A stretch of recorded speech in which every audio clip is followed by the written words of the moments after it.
There's just no way you can say this and have any idea what you're talking about, or you would know how reckless it is.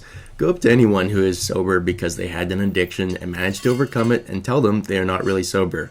There's a good chance you will either cause a fight or cause a relapse. And it's not just a rash thing to say to this individual, but addiction puts entire families through hell, so it's also disregard for those who rely on the sobriety of others. Just a little PSA. Because what you're saying is that someone who fought to get clean and or sober is lying about being on drugs.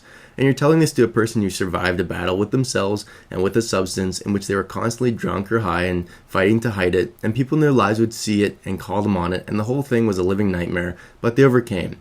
And now that they're actually sober, like, whew, I finally did it. You, without any idea what you're talking about, in some throwaway remarks say they are in fact not sober, and you remind them of this nightmare in which they were actually constantly lying and pretending, and maybe you got them on a bad day, and your shitty remark is just the excuse they need to relapse.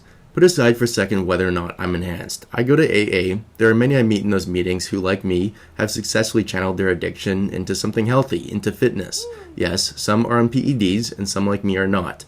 It doesn't matter, we are all sober. You're just wrong in my case about the PEDs, but you say this to me. Are you also going to go up to the freaky looking dude, the reformed straight criminal who actually is obviously roided up, and tell him that although he overcame a long battle with alcoholism, he's not actually sober? Like, see how it goes. Or what about the guy who's just 50 and on TRT? He managed to get his wife and kids back because he put down the bottle. You gonna tell him he's not sober as well? Listen, I make jokes about sobriety all the time, but I would never tell someone with years of sobriety they are not sober because they don't fit my definition of sobriety. I'm sober because I don't drink. However, I do use psilocybin, and I'm maybe addicted to caffeine.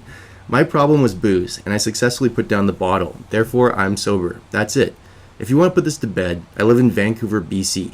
Tell me exactly where to go for what exact little blood test you want me to get to prove my sobriety to you, but I want you to know what a reckless and messed up thing this is to say to someone.